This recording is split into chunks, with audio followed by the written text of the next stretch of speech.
अस्सलाम वालेकुम friends, everyday science YouTube channel की एक नई वीडियो में मैं आप लोगों को खुशामदीद कहता हूँ। 13.2 एक्सरसाइज का अगर हम छठा सवाल देखें तो उसमें वो कहता है जी, अगर एक शख्स 3 सिक्कों को एक दफ़ा उछाले तो जो सिक्का हमारे पास होता है उस पर हेड और टेल होती है। तो अब उसने क्या किया कि एक सिक्का उछालने के बजाय 3 सिक्के लिए उनको एक ही दफ़ा ना उछाल दिया।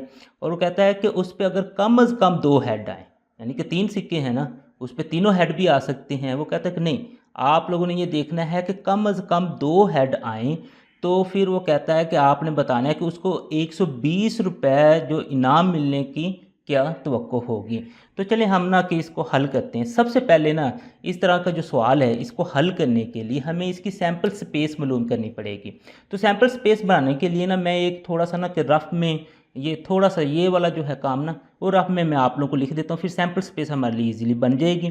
तो हमारे पास ना 3 सिक्के हैं। तो ये फॉर एग्जाम्पल पहला सिक्का है जिसकी एक हेड है और दूसरा टेल है। तो ये दूसरा सिक्का है जिसकी एक हेड है और दूसरी टेल है। ये तीसरा सिक्का जिसकी एक हेड और एक टेल है।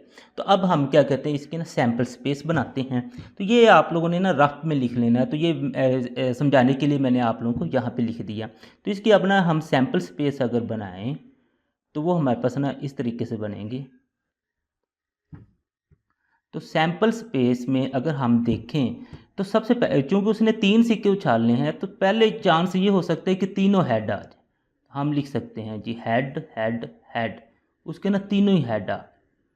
दूसरा ये भी हो सकता है कि तीनों ही टेल आ जाए। तो ये तीनों टेल आने का भी चांस हो जाता है।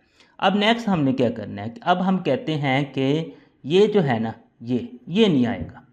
मसलन अभी हमने पहली रो ही है, लेकिन पहली रो में से वो कहता है कि ये नहीं आएगा। अगर ये हेड नहीं आएगा इसका मतलब यहाँ से टेल आ जाएगा और ऊपर वाले दोनों हेड आ जाएंगे। अब आगे चलता हूँ, मैं कहता हूँ कि ये वाला जो है ना ये हेड नहीं आएगा। तो मसलन कि ये पहला हेड आ जाएगा, उसके बाद टेल आ जाएगा, फिर हेड आ जाएगा। तो हम इसे लिख सकते हैं हेड, उसके बाद टेल और फिर ये हेड। तो ये हमने लिख दिया। अब नेक्स्ट मैं कहता हूँ ये वाला हेड नहीं आएगा। इसका मतलब ये 2 हेड आ जाएंगे और ये टेल आ जाएगी। हम लिख सकते हैं हेड हेड और टेल। तो ये रो हमारे पास ख़त्म होगी। अब हम लोग दूसरी रो को लेते हैं। तो दूसरी रो में हम कहते हैं कि जी ये नहीं आएगा। इसका मतलब ये नहीं आएगा तो ये हेड आ जाएगा, लेकिन ये फिर नीचे से दोनों टेल आ जाएंगी। अब नेक्स्ट हम कहते हैं कि इसको हम ना कि ये नहीं आएगा, ये टेल हेड और टेल आ जाएगी। टेल हेड और हमारे पास टेल आ गई। अब नेक्स्ट कहते हैं हम ये नहीं आएगा। तो इसका मतलब कि ये नहीं आएगा तो ये दोनों टेल्स तो आ जाएंगे और साथ में हेड आ जाएगा। तो इस तरीके से आप लोगों ने ये सैम्पल स्पेस कंप्लीट कर लेनी है। अगर हम इस सैम्पल स्पेस में देखें तो हम n इंटू एस निकाल लेते हैं। n इंटू एस इनको गिनती करते हैं, 1 2 3 4 5 6 7 8। n इंटू एस हमारे पास 8 निकल आया। अब हमने ना कि अपना a बनाना होता है। तो a बनाने के लिए हम ना किस सवाल की कंडीशन को समझेंगे। तो अगर हम इस सवाल की कंडीशन को समझें तो वो हमें कहता है जी कम अज़ कम 2 हेड आने चाहिए। मसलन के ज़्यादा आ सकते हैं लेकिन 2 हेड से कम नहीं आने चाहिए। तो यहाँ पे हम देखें कि कौन कौन से ऐसे हैं जिसमें कम अज़ कम 2 हेड है। तो पहला ही है, इसमें 3 हेड हैं। तो ये हमारी कंडीशन पे पूरा उतर रहा है कि मसलन 2 से ज़्यादा हैं। उसके बाद ये नहीं हम लिख सकते, इसको लिख सकते हैं, इसमें कम अज़ कम 2 हेड आए हुए हैं। उससे अगला इसको भी हम लिख सकते हैं, इसमें भी चूँकि हमारे पास 2 हेड आए हुए हैं, कम अज़ कम 2 हेड।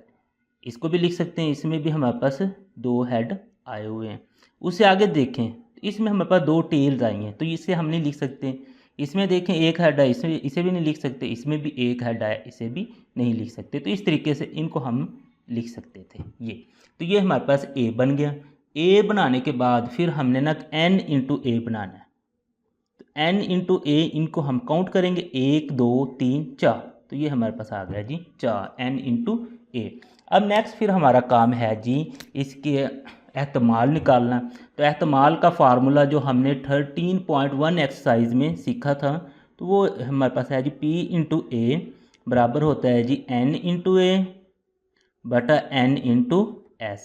तो इस केस में अगर हम देखें तो n इंटू ए हमारे पास 4 है और n इंटू एस हमारे पास 8 है, तो ये हमने इधर लिख देना है। अब इसको हमने सिंप्लीफाई करना है, तो सिंप्लीफाई करने के लिए हम कैलकुलेटर का इस्तेमाल कर लेंगे। तो कैलकुलेटर से ना कि हम इजीली इसे सिंप्लीफाई कर सकते हैं। तो कैलकुलेटर पे आप लोग सबसे पहले 4 लिखेंगे, उसके बाद बटे वाला साइन और 8 लिखेंगे, तो आंसर आ गया जी 1/2।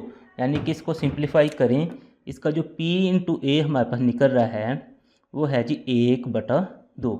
अब अगर हम ना कि सवाल पे आएँ तो वो कहता है कि आप लोग इस चीज़ की ना कि बताएं कि उसको 120 रुपये मिलने का तवक्को क्या होगी। तो इसमें हमें ना कि जैसे हमने पिछले सवाल में किया था, मतवक्को तअद्दद हमने मालूम करना है। तो हम इधर लिख देंगे मतवक्को तअद्दद। तो उसका हमारे पास फार्मूला सिंपल सा था n ज़रब p इंटू ए। तो इस केस में हमारे पास n है जी 120, यानी कि उसे इनाम मिलेगा 120। तो 120, तो p इंटू ए हमने निकाल ली 1/2। तो इसको हम हल करते हैं तो हमारे पास आंसर निकल आएगा। तो 120 को 1 से ज़रब दें तो 120 ही आता है, बटे में हमारे पास उसी तरह 2 आ गए। 120 को 2 पे जब हम तकसीम करें हमारे पास जवाब 60 आ जाएगा।